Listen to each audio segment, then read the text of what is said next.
bien, Florian Mirop, merci de nous avoir rejoints. Vous êtes responsable marketing des gammes machines de production. Alexis Macheneau, vous êtes directeur commercial. Bonsoir. Bonsoir Louise. Bonsoir Louise, bonsoir à tous. Alexis, quand on parle savoir-faire et innovation, de quoi parle-t-on vraiment? Quel est le but? Bien Louise, on parle d'abord des technologies qui sont sur les machines et qui vont servir à faire baisser, à réduire les délais et les coûts de production. Et on parle aussi des savoir-faire technologiques qui vont servir à développer nos services et toujours améliorer notre service après-vente, notre service client. Quels sont vos leviers alors? Le premier levier, on va dire, c'est la technologie au service de la consommation et de la baisse de consommation des machines.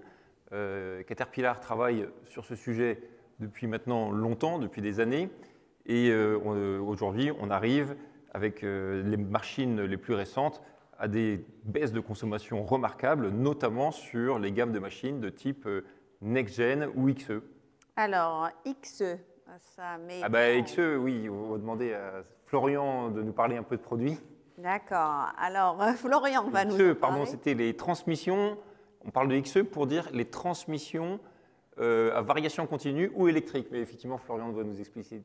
Ça marche globalement, Florian. Oui, en effet. Vous en êtes où? Ça marche très bien. Grâce à l'ensemble des évolutions moteurs et technologiques de ces dernières années, nos pelles consomment environ 30% de moins qu'il y a 10 ans et nos chargeuses environ 40% de moins qu'il y a 10 ans. Ok. Ça marche. Et pour en voir encore plus clair, est-ce que vous pouvez nous donner un exemple d'innovation qui permet justement de diminuer la consommation? Oui, pour vous donner un exemple précis, la nouvelle 980 XE, donc la chargeuse de dernière génération qui sort en France ce mois-ci, en juin, elle consomme 20 litres par heure.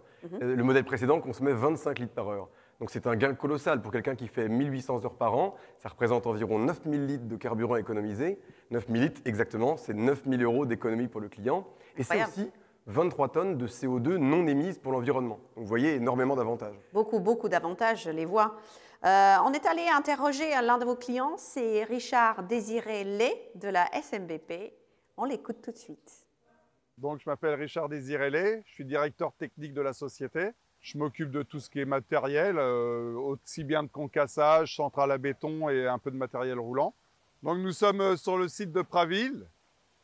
C'est une carrière où on fait à peu près 6 à 7 000 tonnes de vente tous les jours de matériaux. C'est des produits qui sont faits pour aller sur les centrales à béton. Alors en chiffres, on fait en vente en moyenne à peu près 6 à 7 000 tonnes jour. Et sur des grosses journées, on peut monter jusqu'à 10 000 tonnes de vente. Alors sur notre exploitation, le parc 4, il faut savoir qu'on a une grosse pelle d'extraction qui est une 6015 quand même. On est sur une dizaine de 980 et on est à peu près sur une cinquantaine de machines. Alors c'est vraiment sur la consommation que notre choix a été fait parce qu'on a descendu nos consommations de 5 à 7 litres sur les machines. Donc c'était un gros avantage, c'est surtout cette partie-là. Et au niveau confort de la machine, surtout pour le personnel, c'était très bien. Beaucoup moins de vibrations dans les cabines. Et on se retrouve aussi avec la boîte XE qui est vraiment bien au niveau des pénétrations dans les stocks. Aujourd'hui, on a eu une 980 XE en démonstration pour voir la comparaison avec la 980M, où on s'aperçoit des différences de consommation énormes, ce qui a fait notre choix de changer de machine. On est à peu près sur du 7 litres. C'est une très bonne machine. Moi qui suis grand, je fais 1m94. Du coup, c'est une machine où c'est qu'on est à l'aise, où c'est qu'on ne va pas avoir de difficultés. On est bien maintenu au niveau des lombaires et ça c'est important pour un conducteur d'engin parce que c'est quelque chose qui travaille. Et les 980 seront d'ici là changés, je pense, par rapport à la consommation et le confort de la boîte sur le site.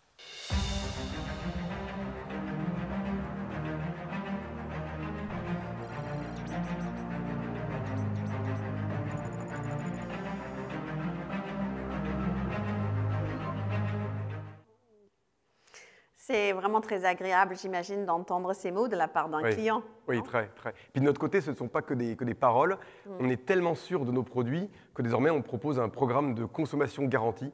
C'est-à-dire qu'on s'engage auprès de nos clients sur leur niveau de consommation, et ce, pour une durée de 3 ans, sur l'ensemble de nos machines de plus de 10 tonnes. Je vais juste préciser que les détails et les conditions de subscription à ce contrat se trouvent sur le showroom, bien sûr.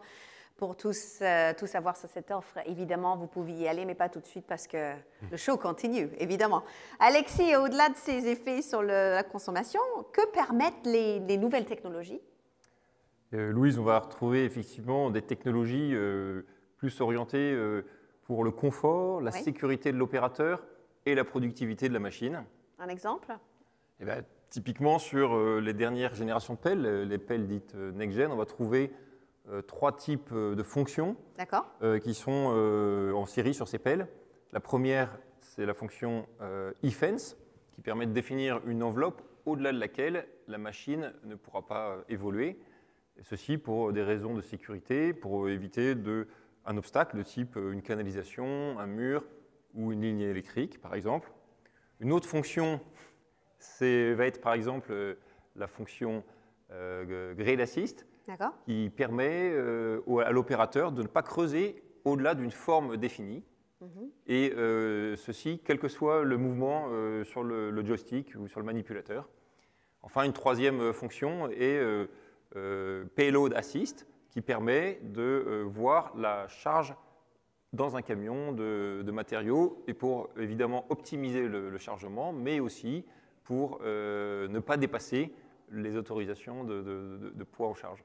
Voilà. Et ce genre de fonction, ça existe sur d'autres machines également? Alors oui, on a sur des compacteurs de sol de type VM5 une fonction qui s'appelle 4 commandes et qui permet finalement une conduite autonome du compacteur. Enfin, autonome. Aujourd'hui, la législation ne permet pas à une machine d'évoluer sans opérateur, mais finalement, l'opérateur va avoir pour mission de programmer le compactage et finalement de surveiller la réalisation parfaite du compactage. D'accord. Florian, quelque chose à rajouter? Oui, j'ajouterais, comme Alexis l'a dit, qu'on a des options de sécurité de plus en plus présentes, comme sur ces nouvelles générations de chargeuses, avec l'option 4 Detect, par exemple. Donc 4 Detect, c'est un système de caméras et de radars qui permettent de détecter la présence éventuelle d'objets aux alentours de la machine et à l'arrière, et puis ça avertit le conducteur en cabine de ces obstacles, donc une option de sécurité supplémentaire. Oui, est-ce que les machines peuvent communiquer entre elles? Oui, bien sûr, au-delà de ces technologies, on va dire individuelles, on développe d'autres technologies pour permettre aux machines de communiquer entre elles et puis surtout de suivre la réalisation du chantier directement avec le plan 3D de ce chantier. Et pour ça, on travaille avec une société sœur qui s'appelle SciTech et qui propose ce genre de guidage 3D. C'est un peu de la science-fiction pour moi, j'avoue, hein, c'est très impressionnant. Eh bien, justement, Nicolas Capoen, le directeur de SciTech France, est avec nous aujourd'hui. Et je vais tout de suite, évidemment, le rejoindre pour en savoir un tout petit peu plus.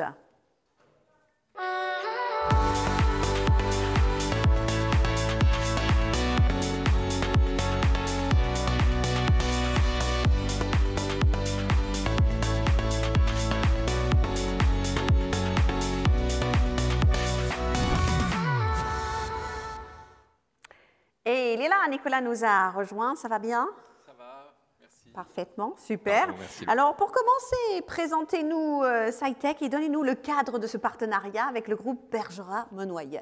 Oui, alors en fait SciTech c'est d'abord une marque mondiale qui est portée par tous les distributeurs Trimble dans le monde, qui sont exclusifs et dédiés à l'univers des travaux publics. Donc le métier des SciTech, c'est de fournir des solutions de guidage d'engins, on en parlera, mais aussi de topographie, ainsi que des logiciels de conception et de suivi de projet. Donc Trimble est leader mondial sur ces marchés-là. Il conçoit, développe, fabrique les produits, SciTech les distribue et apporte le service aux clients. Et SciTech France, que je représente ici, est membre du groupe Monnoyer depuis 2011. Racontez-nous peut-être quelles solutions apportez-vous à vos clients communs? Alors, on va parler d'abord du guidage, en fait. Équipé d'un système de guidage 3D, une machine de travaux publics, pelle, bulle, niveleuse, mais aussi raboteuse, compacteur, foreuse, va pouvoir réaliser une tâche plus précisément, plus rapidement, sans erreur, en suivant de manière plus ou moins automatique un modèle numérique qui lui a été soumis. Donc la machine se positionne dans l'espace, seule, sans référence extérieure. Donc nous pouvons équiper toutes les machines de nos clients, évidemment, et en particulier les machines Caterpillar, qui sont pour la plupart prédisposées en fait, à recevoir des guidages Trimble. Donc à ce titre, nous on travaille évidemment étroitement avec Bergera-Monnoyer pour apporter à nos clients communs une solution qui soit performante, mais qui soit aussi la plus complète possible et la plus intégrée possible. Voilà. Enfin, un chantier, ça ne se limite pas à une machine, ni même à plusieurs machines. Donc en complément de tout ça, on apporte aussi d'autres équipements et logiciels qui permettent en fait à tous les acteurs du chantier de travailler sur le même modèle numérique, de communiquer entre eux, de partager de la donnée, de collaborer, d'enrichir le modèle, de suivre leurs opérations, d'optimiser leurs opérations même, c'est ce qu'on appelle le chantier connecté. Très bien. Et quelles sont les limites du système? J'imagine qu'il y en a quelques-uns. Oui, alors il y a toujours des limites. La première, elle est liée à la situation du chantier. Par la diversité, le nombre de matériel présent sur le chantier, en marque, modèle, génération, technologie, etc. La diversité d'applications, l'existence ou non d'un projet 3D, qui sont autant de limites techniques et d'utilisation. Après, il y a indéniablement le choix qui est fait par chaque entreprise. C'est-à-dire que le chef d'entreprise doit croire en ces technologies. Il doit évidemment s'entourer de personnes qui soient capables de porter le sujet en interne. Il doit accepter de modifier un peu son mode de fonctionnement, ses façons de travailler, investir aussi un petit peu au début, etc. Donc il y a un effort d'adoption au départ. L'aspect économique, on pourrait penser que c'est une limite, c'est plus vraiment une limite puisque le retour sur investissement du guidage a été largement démontré. Et je dirais que les offres de location maintenant aussi permettent de limiter au plus juste ces investissements.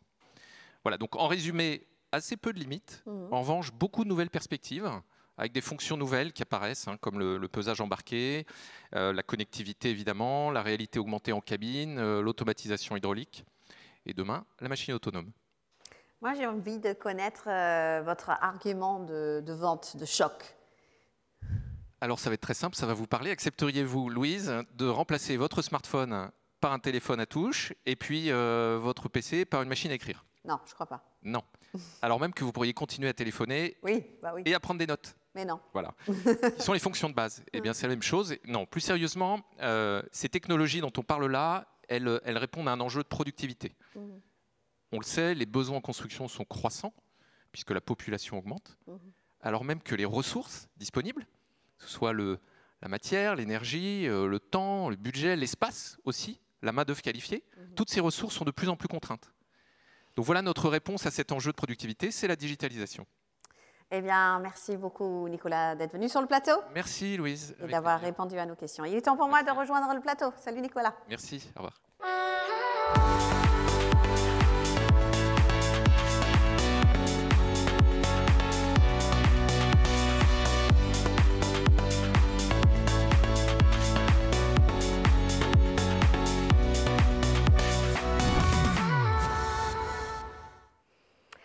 Florian vient de voir que la technologie rend les machines plus sûres, mais encore faut-il savoir l'utiliser, cette technologie. Exactement.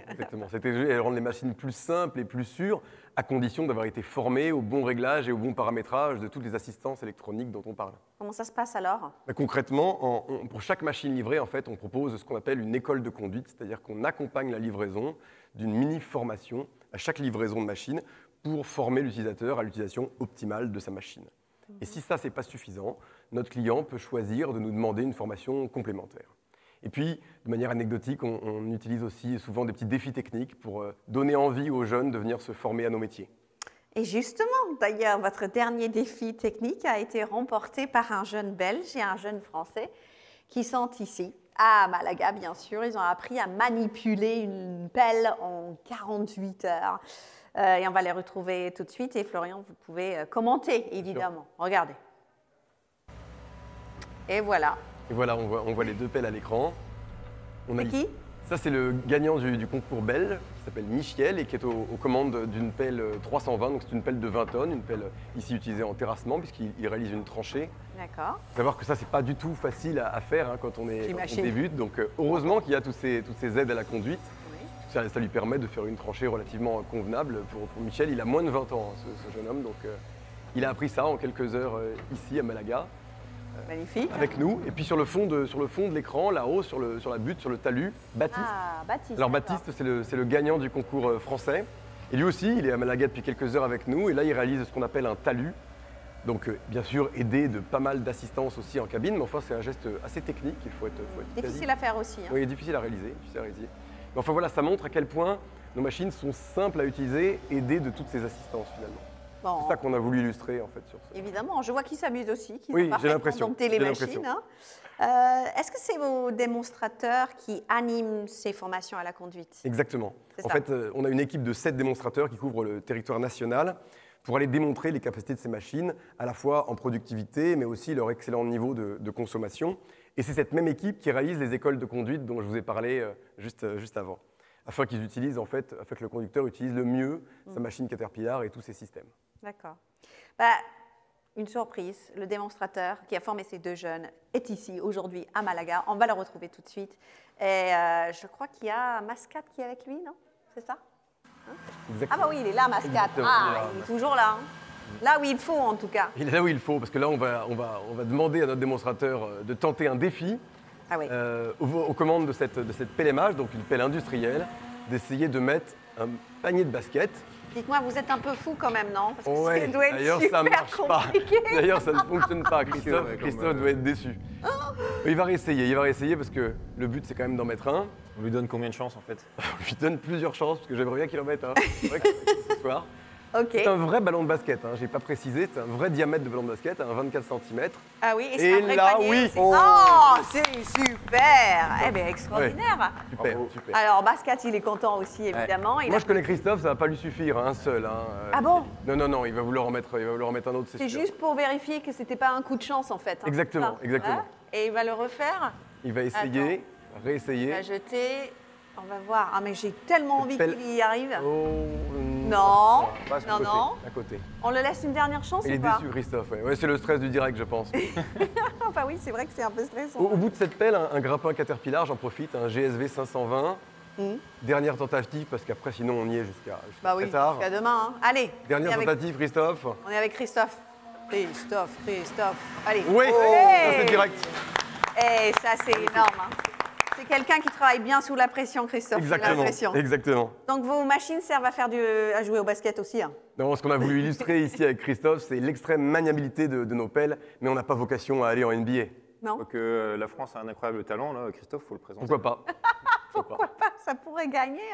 Je l'ai présenté cette émission, je vous le dis, c'est sûr. Alors, votre gamme est très large. Alexis, que proposez-vous pour les applications industrielles? Effectivement, la gamme Caterpillar comporte des machines avec des très spécifiques, adaptées à l'environnement industriel et aux applications industrielles, notamment une gamme de pelles de démolition qui figure parmi les meilleures du marché. D'accord. Eh bien, je vous propose d'aller sur un chantier pour découvrir une démolition.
Très impressionnant, ces mâchoires qui croquent littéralement des immeubles entiers.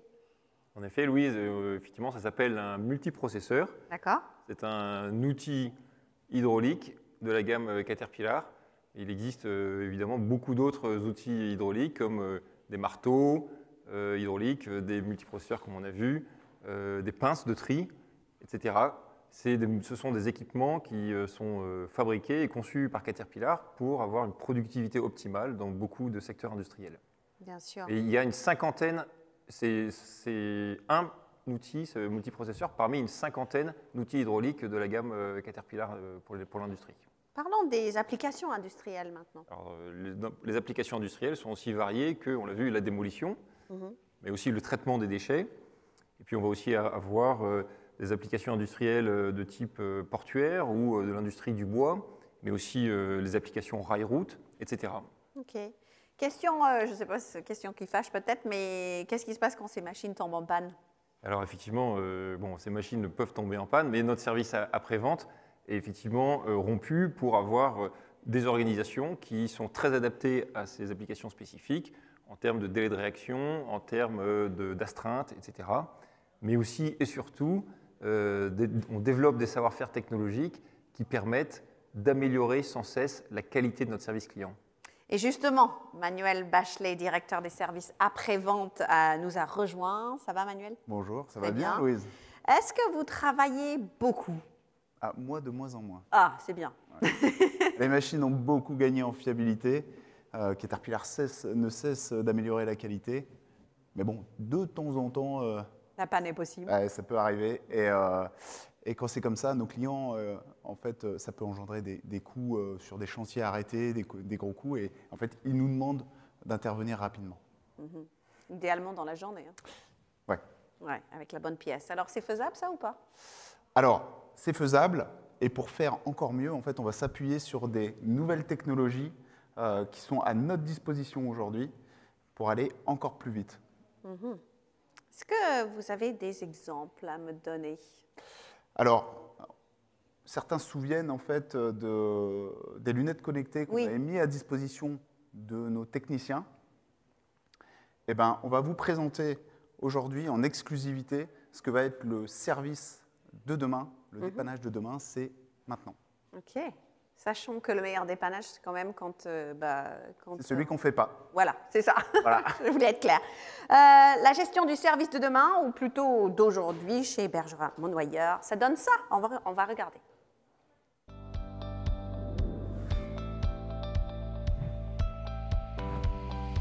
La connectivité au service des clients Bergerac Monnoyeur. La connectivité est une opportunité pour mieux anticiper les pannes et optimiser l'usage de vos machines. Disponible sur votre application mobile CatApp ou sur mycat.com et VisionLink, elle vous remonte de nombreuses informations utiles. Encore faut-il avoir le temps et les compétences pour analyser les alertes machines et faire les bonnes recommandations.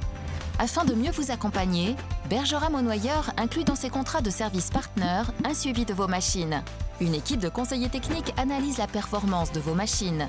Chaque mois, vous recevez un rapport par machine. Pour aller plus loin, vous pouvez bénéficier d'un rapport de flotte unique détaillé, vous donnant une vue synthétique des principaux indicateurs de consommation et d'usage de votre flotte et un comparatif avec d'autres machines similaires en France. Vous avez ainsi toutes les clés pour gérer votre parc de machines sereinement. Il arrive cependant que vos machines nécessitent une intervention. Une machine à l'arrêt représente un risque de retard pour le chantier et des pertes financières. Il est donc nécessaire de pouvoir remettre en service la machine rapidement et, si besoin, de retrouver une solution de machine de remplacement. Afin de pouvoir remettre en service la machine rapidement, Bergerac Monnoyeur optimise l'ensemble des étapes liées à une demande d'intervention. Dès le premier appel, nous vous proposons un diagnostic à distance en vous appuyant sur les dernières technologies Caterpillar d'analyse de panne et sur un outil de réalité augmentée sur votre smartphone. Si la machine nécessite une intervention, nous aurons ainsi pu identifier là où les pièces à changer dès le premier appel grâce à la solution d'assistance vidéo. Le diagnostic permet de valider les pièces et main-d'œuvre à mobiliser et à planifier une date d'intervention rapide, idéalement dans la journée. Vous recevrez un SMS de confirmation et la date d'intervention. Si l'intervention nécessite une commande de pièces, elles sont livrées directement pendant la nuit dans la camionnette du dépanneur pour gagner du temps. Le jour de l'intervention, vous recevez un SMS précisant l'heure d'arrivée du dépanneur. Une fois l'intervention finalisée, vous signerez électroniquement le rapport d'intervention qui vous sera envoyé également par email. Et vous pourrez le retrouver sur le nouveau portail client MyBM. Chaque jour, Bergerac Monnoyeur innove et investit pour mieux vous servir. Donc un parcours 100% digital et 100% sur mon propre téléphone en fait. C'est exactement ça. Donc les machines connectées remontent les informations et les alertes pour anticiper les pannes. Si besoin, un conseiller technique peut prendre le contrôle de votre machine, diagnostiquer, pré-diagnostiquer grâce aux technologies embarquées. Et si votre machine n'est pas assez récente, grâce à un simple SMS et une appli de réalité augmentée, on va vous guider pour essayer d'identifier la panne. S'il faut des pièces, les identifier aussi pour venir avec directement le lendemain en les livrant dans la fourgonnette du technicien et hop, comme ça, on arrive le lendemain matin. Voilà. Ça, c'est le dépannage 3.0, c'est exclusif, c'est maintenant et c'est en exclusivité pour vous. Bah c'est chouette. Et à partir de quand les clients de Bergerac Monoyeur pourront bénéficier de ce service? Alors, on a déjà en fait des bêta-testeurs, on va dire, de ces solutions. Concernant le portail client, où vous allez retrouver toutes les informations de la vie de votre machine, les interventions en cours, ça, en fait, on va le déployer dès le mois de juin. Voilà, pour la fin juin, donc c'est maintenant. Et concernant le diagnostic à distance, avec ou sans réalité augmentée, on a déjà 2 secteurs qui le testent, un sur Nantes depuis le mois d'avril et un sur Quimper depuis la semaine dernière. Et pour tous nos clients, pour toute la France, ça sera dès le 15 septembre. Parfait. Eh bien, voilà, une autre bonne nouvelle dans ce Cat Live, évidemment. Merci beaucoup. Plein de surprises, je vous l'avais dit. Hein. Merci beaucoup à tous les 3. C'est l'heure du dernier Mascat Quiz. Eh oui, vous allez de nouveau tenter de gagner une carte cadeau de 100 €. Eh oui, j'ai dit 100 €. 100 € sur les produits dérivés 4 en répondant à 3 questions. Il est là, Mascat, il est venu nous voir. Tac, check. Voici les questions. Elle fait des amis aussi, Mascat, quand il vient sur le plateau. Combien de litres de gasoil par an économisez-vous avec une 980 XE? Est-ce que c'est 2000? Est-ce que c'est 4000? Est-ce que c'est 9000? 2000, 4000, 9000. On l'a dit. Ah, on l'a dit, donc il fallait écouter. On l'a dit tout à l'heure, évidemment. Deuxième question. Combien d'équipements constitue la gamme d'outils Caterpillar? Est-ce que c'est 5? Est-ce que c'est 50? Est-ce que c'est 500? Une grosse différence entre 5, 50 et 500, chers amis. Hein? Donc 5, 50 ou 500. Troisième question maintenant. Avez-vous besoin de lunettes 3D pour l'application dépannage 3.0? Ne donnez pas trop d'indices, Manuel. Ça dépend. Oui ou non. On connaîtra le nom des gagnants, évidemment, tout à l'heure. Manuel, merci Mascat. On vous retrouve tout à l'heure, évidemment. Manuel, peut-être un dernier mot sur l'importance de l'humain. Parce qu'une application, ça ne va pas remplacer un technicien. Non. C'est vraiment le digital au service de l'humain et pas l'inverse. Parfait. Voilà. Bah, merci beaucoup. Manuel, vous allez rester avec moi. Merci donc Alexis et Florian. Tout ce que nous venons de voir, évidemment, est dans le respect d'une politique RSE engagée. Et c'est ce que nous allons découvrir maintenant avec Benoît Poussou et Nathalie Galéa.